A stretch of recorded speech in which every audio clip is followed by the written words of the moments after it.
Dan Persia secara tunduk, secara hancur habis-habisan itu di zaman Umar ibn Khattab ketika perang Qadisiyah. Itu ya. Jadi kalau matan, jadi Persia tunduknya kapan? Tunduknya itu nanti apa? Nanti ketika di perang Qadisiyah yang dipimpin oleh siapa? Ada yang tahu nggak siapa pimpinan Qadisiyah? Itu memerangi orang-orang Persia. Iya, punten dipimpin oleh Sa'ad bin Abi Waqqas. Sa'ad bin Abi Waqqas. Iya, Bunda, kalau saya mendengar kata-kata perang Qadisiyah, Ibu pernah mendengar nggak sebelumnya perang Qadisiyah? Pernah dengar nggak sebelumnya, Bunda? Apa belum pernah dengar?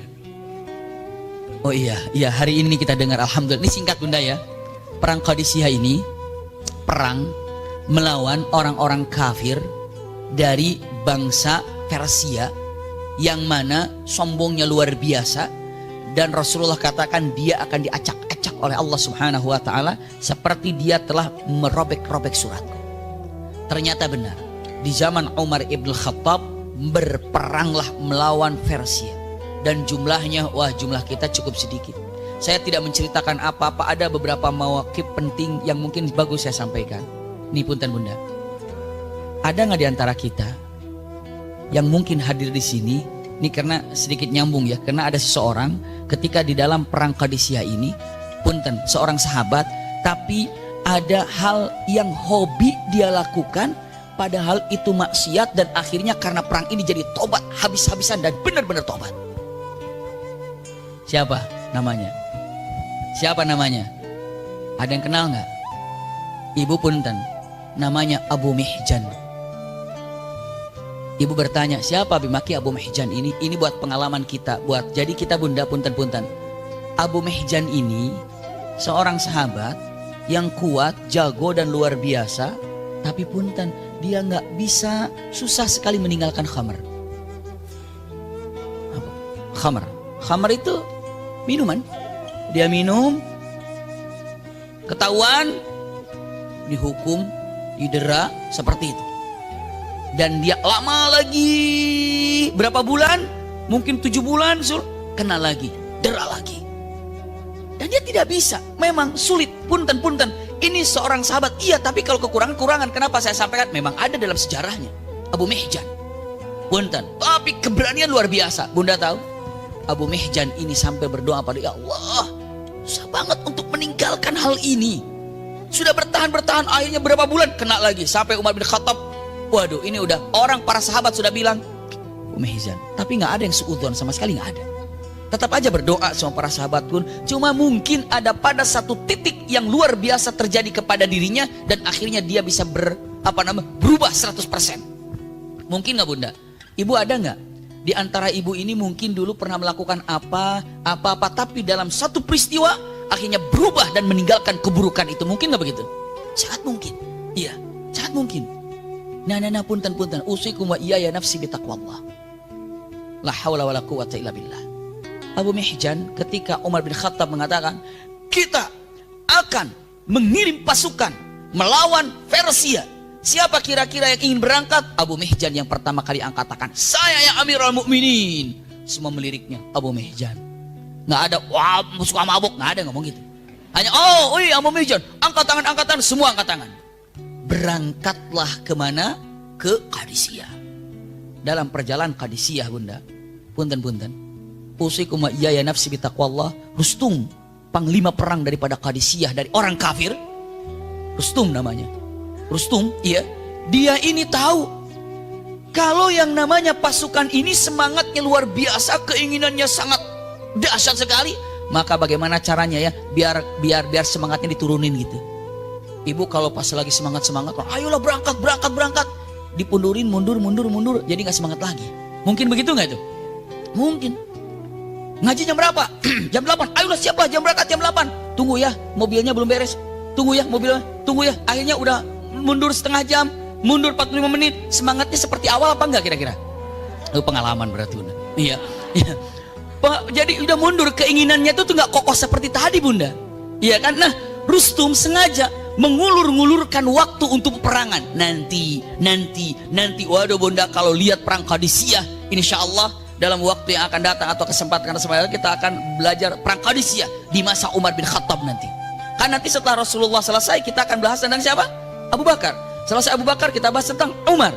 Nah di masa Umar itu kita akan kupas tuntas perang Qadisiyah. Insya Allah kira-kira 6 tahun lagi.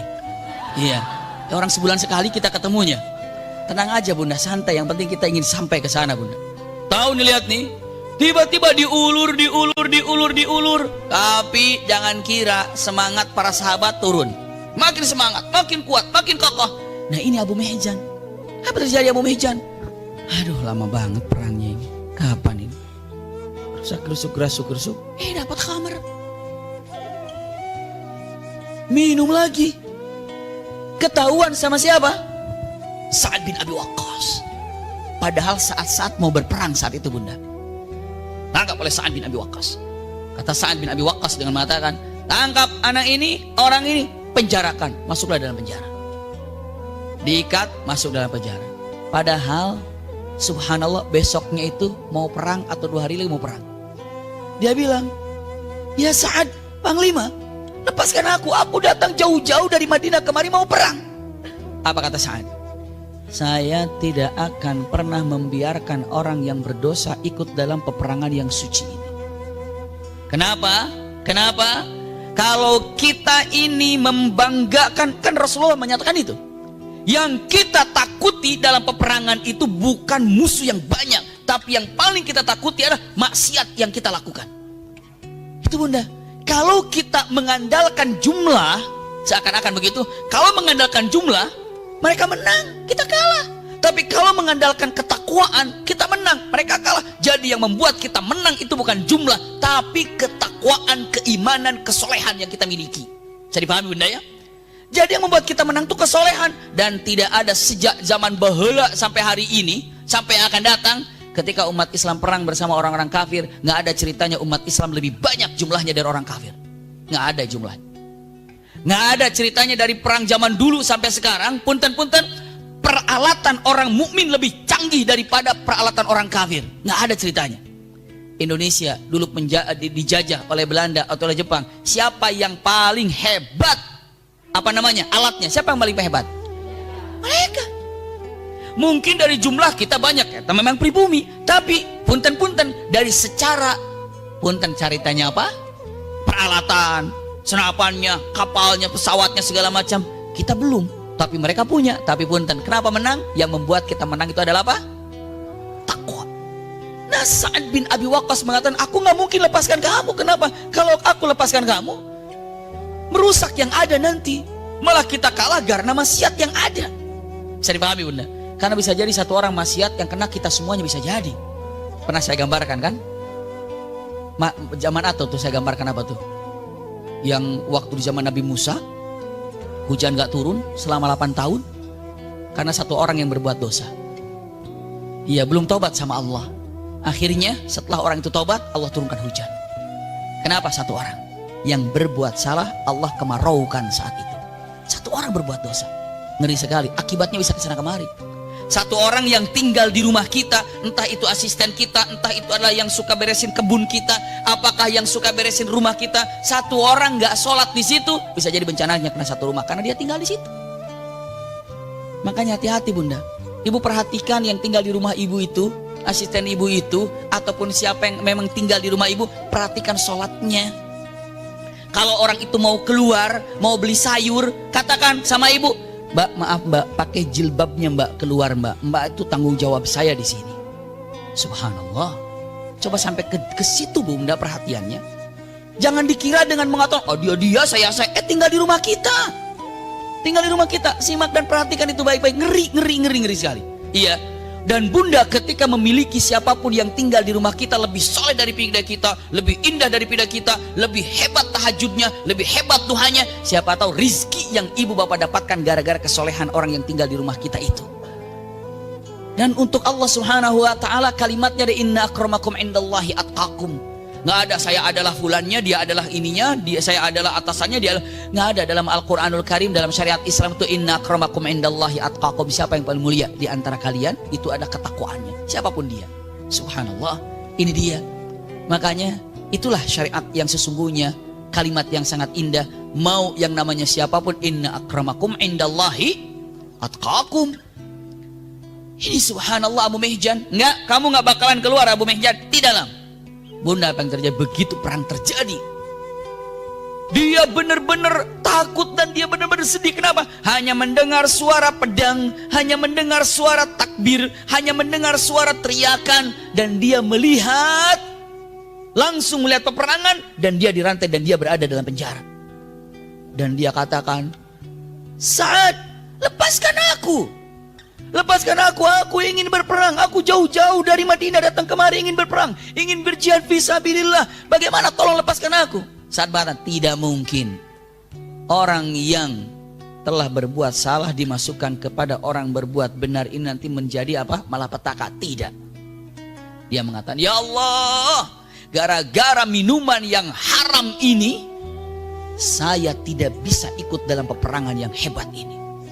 Pada tujuan saya. Maka dia katakan, ya Allah, demi Allah, ini dia sumpah benar-benar tobatnya di situ. Demi Allah, saya tidak akan pernah lagi menyentuh barang haram ini, karena barang haram ini telah menggagalkan keinginan saya. Subhanallah. Hari pertama perang, hari kedua perang, semakin ramai. Akhirnya, punten-punten, semakinlah sedikit-sedikit umat Islam agak sedikit kesulitan. Iya, jumlahnya bagaimana coba? 300.000 ataupun punten jumlahnya sekitar dikatakan 40.000 melawan sekitar 300.000. 30.000 melawan 300.000, itu jumlahnya satu orang berbanding berapa itu? Subhanallah, belum peralatan yang sangat luar biasa. Sa'ad bin Abi Waqqas masih merenung seperti apa. Dan qadarullah, Sa'ad bin Abi Waqqas ketika mulai perang terjadi, nggak bisa perang Bunda, Sa'ad bin Abi Waqqas. Kenapa? Karena dapat penyakit bisul di bagian tubuhnya. Jadi di bagian belakang bisul, jadi beliau nggak bisa duduk tapi tengkurap aja. Kenapa? Sakit bisul. Iya, di bagian. Benar Bunda, dalam riwayatnya bisul, damamil, bisul dia. Jadi dia mengontrol dari atas, paling berdiri dan tengkurap. Kalau duduk nggak bisa. Jadi kalaupun dia bersandar ke depan begini, sambil menginstruksikan Allahu Akbar. Apabila aku takbir satu kali Allahu Akbar, maka siap-siaplah ketika Allahu Akbar ke sana. Kamu siap, pokoknya di komandonya dari atas dengan takbir.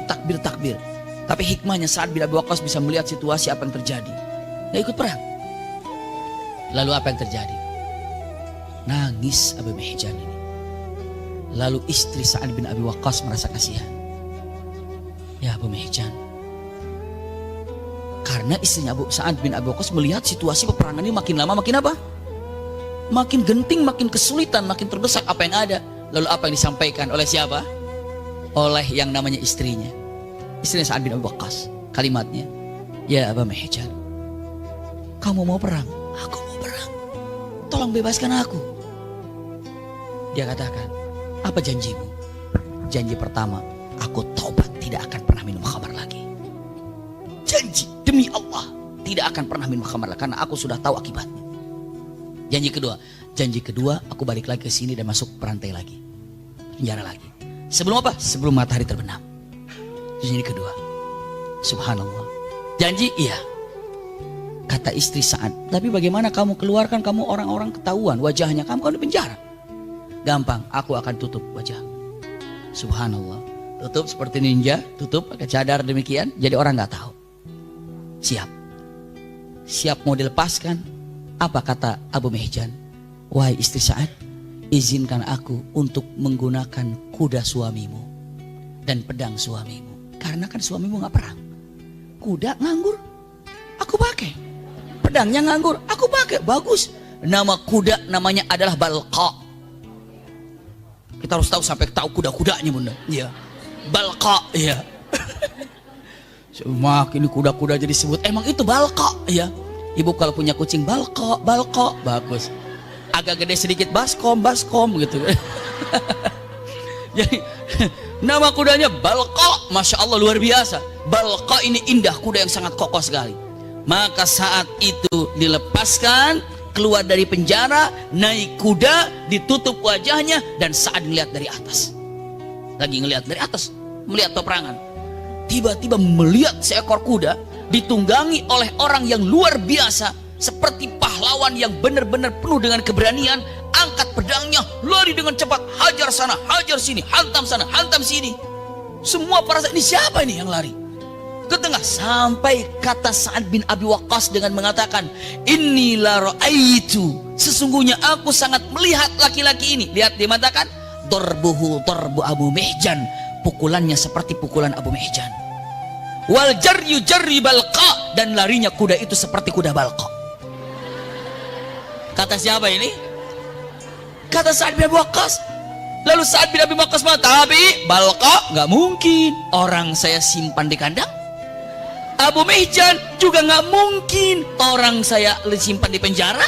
Siapa ini? Dicek, dilihat, luar biasa, maju ke depan, habiskan barisan, habis, sehingga semangat orang itu maju ke depan, maju ke depan, maju ke depan. Dan subhanallah, di hari itu berhasil menyeret orang-orang kafir Persia ke pinggiran. Terus akhirnya keburu apa? Sore, kan janjinya harus balik lagi. Maka cepat lari masuk ke penjara lagi, diikat lagi. Lalu apa? Balqa dimasukkan kandang, dia diam. Tapi ngos-ngosan, iya aslinya. Capek bunda, iya. Bunda tahu apa yang terjadi? Penasaran. Sa'ad bin Abi Waqqas, harus turun saya ngelihatnya. Saya harus turun melihat. Maka begitu turun ngelihat, dipastiin itu benar Balqa bukan? Ini benar siapa? Abu Mihjan apa bukan? Pertama dia datang ke Balqa. Begitu masuk ke Balqa, ngeliat Balqanya gitu. Ini Balqa yang tadi tuh Balqa. Belum lagi rambutnya masih kelihatan apa? Masih kelihatan keringatan, masih debu-debunya ketahuan. Ini habis dipakai nih Balqa. Iya. Apa tuh namanya? Surai. Apa surai itu? Oh iya. Ya rambut kuda namanya surai ya. Karena nggak punya kuda jadi saya nggak ngerti itu. Ya, surai namanya ya. Subhanallah. Setelah itu apa? Ya Rab. Dia langsung ke siapa? Ke Abu Mihjan. Abu Mihjan berada di sini dia. Tapi ngelihatnya Abu Mihjan, walaupun didiam-diamin tapi nafas. Langsung dibuka pintu. Masuk Abu Mihjan. Masuk Sa'ad. Ya sengaja saya mendengerin nggak bunda ya. Minus sedikit dari tadi aja didengerin, begitu salah sedikit hujan langsung. Biasa begitu deh, kalau salah sedikit langsung tembak aja sekarang mah ya. Benar, terima kasih bunda, karena memang keliru saya mengucapkan. Abu Mihjan duduk, masuklah Sa'ad. Begitu Sa'ad masuk, ngelihat dia dalam keadaan lelah dan capek kelihatan. Apalagi kalau seandainya kita habis kerja diam itu ada apa? Gemeteran. Kenapa? Tadi kan habis banting sana banting sini. Bukan motong bawang, kalau motong bawang ada masalah. Ini pedang hajar sana hajar, begitu langsung diam kan, langsung ada gemetaran atau segala macam. Ini udah ketahuan. Ahli Sa'ad bin Abi Waqqas, ahli dalam peperangan. Dia tahu mana yang habis perang dan mana yang bukan habis perang. Dia tanya kata-kata Sa'ad. Kalimatnya belum nanya apa-apa. Ya Abu Mihjan, antal ladzi, baru begitu tuh. Ya Abu Mihjan, kamu yang, baru begitu langsung jawabannya, demi Allah aku nggak minum lagi, demi Allah aku nggak minum lagi. Subhanallah. Jadi udah tahu dia, pasti dia udah tahu saat kalau saya yang keluar. Ya Abu Mihjan, kamu yang, demi Allah aku nggak minum lagi, demi Allah aku nggak minum lagi, demi Allah aku nggak minum lagi. Dia bilang mengatakan, dan demi Allah aku tidak akan pernah menghukumi lagi. Aku tidak akan pernah menghukumimu lagi, karena saya lihat kamu taubat dengan benar-benar taubat, dan kamu benar-benar apa namanya kapok untuk melakukan hal ini. Kata-kata Abu Mihjan, demi Allah aku tidak akan pernah lagi menyentuh minuman haram ini. Subhanallah. Lalu kata Sa'ad bin Abi Waqqas, Abu Mihjan, besok pakai lagi Balqa. Masya Allah, bawa lagi pedangnya.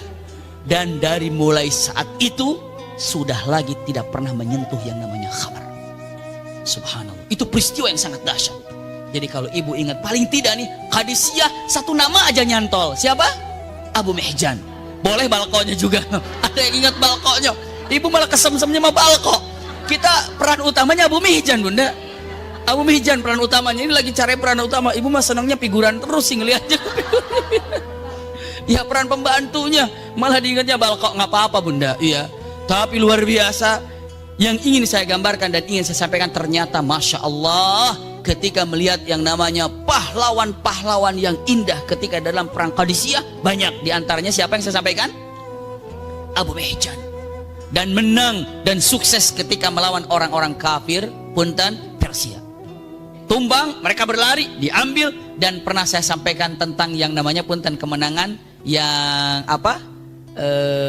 Kemenangan yang sangat indah yang didapatkan oleh siapa? Oleh orang-orang mukminin saat itu di zaman siapa? Umar ibnul Khattab. Masya Allah. Ini dia kata-kata yang sangat luar biasa.